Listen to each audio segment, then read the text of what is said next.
Hello guys, మన గుంటూరులో శివరాత్రి పర్వదినాన అంగరంగ వైభవంగా దీప కాంతులతో శివాలయాలు అయితే ముస్తాబైపోతున్నాయని అగ్రహారంలోని గంగా భ్రమరాంబ సమేత శ్రీ మల్లేశ్వర స్వామి వారి దేవస్థానం అయితే పచ్చని తోరణంతో దీప కాంతులతో వెలిగిపోతుంది. మన శివయ్య అభిషేక ప్రియుడు కాబట్టి ఉదయం 4 గంటల నుంచి అభిషేకాలు అయితే మొదలవుతాయండి. ఆలయంలో రేపు ఏమేమి జరగబోతున్నాయి పంతులు గారిని అడిగి తెలుసుకుందాం. దేవాలయంలో చాలా విశేషమైనటువంటి కార్యక్రమాలు జరుగుతున్నాయి.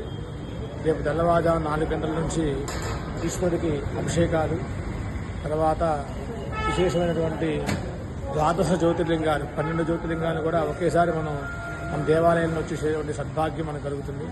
అట్లాగే కైలాస పర్వతంలో ఉన్నటువంటి ఈశ్వరుడు శివపార్వతులు కూడా కూర్చున్నట్టుగా ఆ శివపార్వతుల మూర్తిని ఏర్పాటు చేస్తున్నాము. అట్లాగే నవదుర్గలు కూడా మన నవదుర్గలు మహాకాళి, మహాలక్ష్మి అమ్మవారి నవదుర్గలు కూడా ఏర్పాటు చేస్తున్నాము.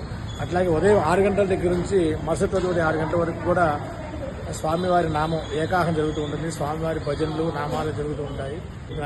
అవకాశం ఉన్న వాళ్ళందరూ కూడా వచ్చి ఈ దేవాలయం స్వామివారిని, అమ్మవారిని దర్శించి స్వామి అమ్మవారి కృపకు పాత్రలు కాగలరు. హర నమ పార్వతీ పతజయ